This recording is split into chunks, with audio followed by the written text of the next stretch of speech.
Yeah, welcome to Embedded Controller Lab. In this experiment, we look at how do we generate triangular waveform using DAC. So we are interfacing DAC with ARM Cortex M3 and generating the triangular waveform. In the earlier experiment, we have seen how to interface DAC and generate square wave. The code is exactly same. Only thing is the portion that we had in the main program within the while loop only will be different. So there we forced the DAC transfer value to 4095 and waited for some delay of 2. Then again transferred a value of 0 using DAC transfer and then generated square wave. So instead, the only thing that changes is we need to keep incrementing the value of the digital data that we are transferring to DAC so that it can keep converting the digital data into analog form in steps and then thereby generating a triangular waveform. So how do we do that? So here we are doing, look at the while loop, while true, initializing I value to 0, and then while I is not equal to 4000, some number, we have taken 4000 as some number, you can even take 4095 also, just to have this number in terms of hundreds, we have taken 4000, it can be 4900 also. So I is not equal to 4000. Okay, this 4000 will actually decide the peak of the triangular waveform. So what is that value? This value, right? So 4000 will decide this peak. If the number is 3000, somewhere you will get the peak here itself. If it is 2000, you will get the peak here itself, and it will come like this. Right now we have taken 4000 to go like this, and we are incrementing the value of yi from 0 to 4000 in steps of 100. So for every value of I, digital to analog converter will keep convert this digital data to analog form, and that analog form of the voltage is displayed onto the CRO so that you'll be able to see the waveform like this in steps, right? So once it reaches the peak, we'll start decrementing the value of I in steps of 100 again to reach this minimum value. Again, we'll repeat this forever. So this is during this period to get the rising portion of the triangular waveform, we keep incrementing the I value from 0 to 4000 in steps of 100. Once it reaches 4000, we will start decrementing the value of I from 4000 to 0. So this is repeated forever. So now let us go back to the code and understand. See, initially we are initializing I value to 0. Then we are checking whether I has reached 4000. If it has not reached 4000, it will transfer the value of I. Initially it will be 0. Then corresponding analog output also will be 0. That will be displayed onto the CRO. Then I value will be incremented to 100. Right, I equal to I plus 100. Initially I value is 0, it will become 100. Then again it will keep checking whether I is not equal to 4000. So it is definitely 100 is not equal to 4000. So it will again transfer the value of 100 now to DAC. So corresponding output, analog output will be generated and it will be displayed onto the CRO.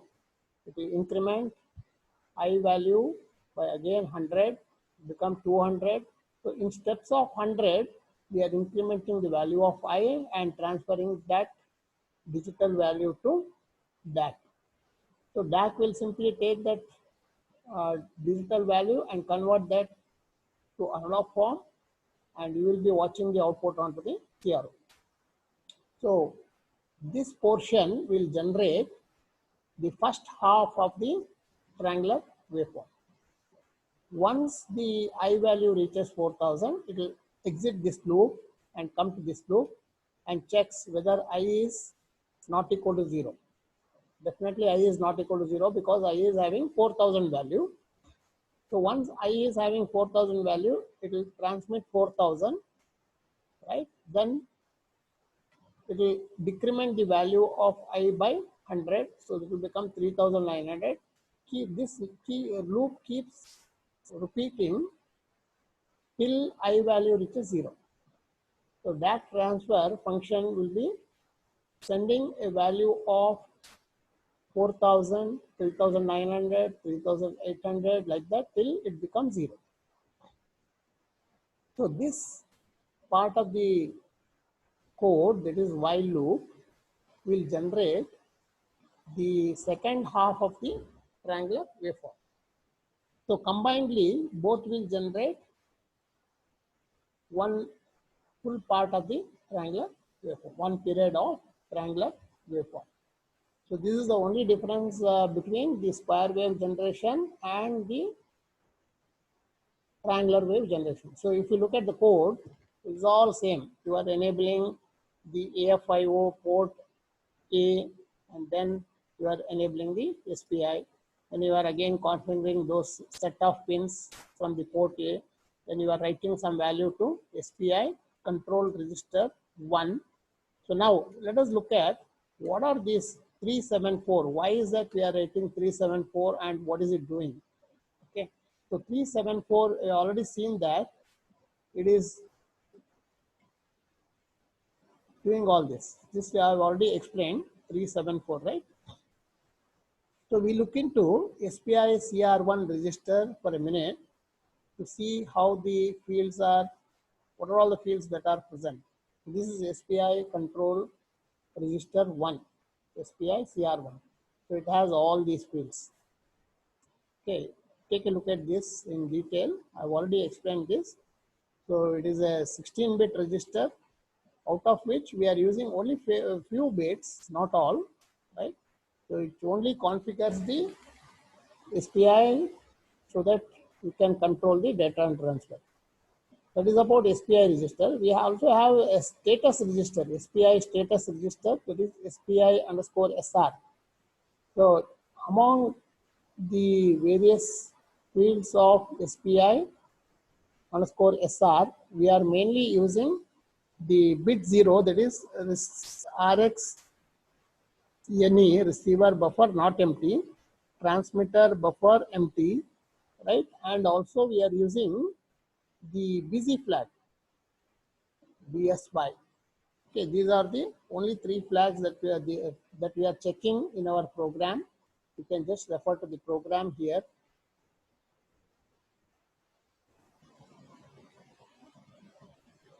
So this is what it is. So 020, this is one transmitter part.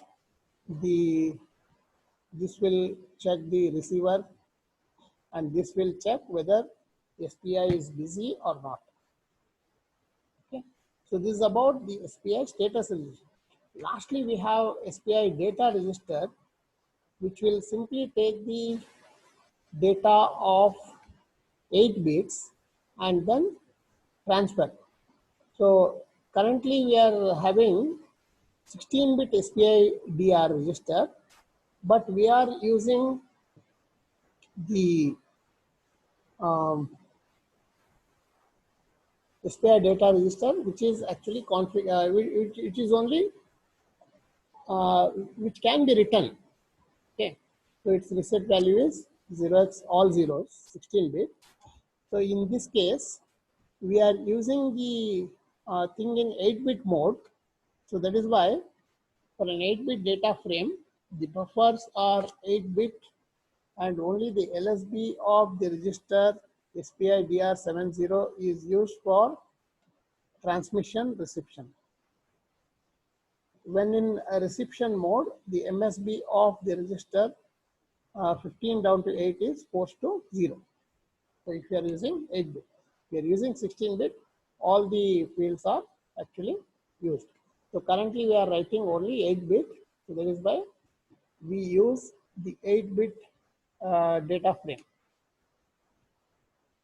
So this is about SBI data register. Whatever the data that you write to this register, that data will be sent serially to the slave device. Currently, in this case, it is digital to analog converter serially on the master output slave in pin. Okay.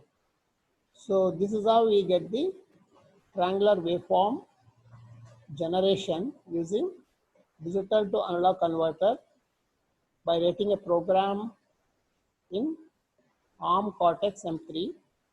This is how the program waveform looks. Once you execute, you are supposed to get the waveform like this.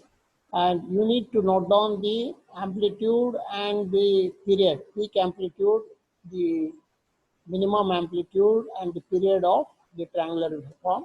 Likewise, you can also change the values that we are passing here.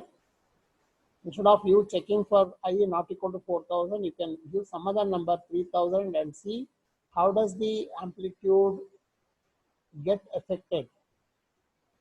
Okay, so you can even give 4,500 and check how does the amplitude change.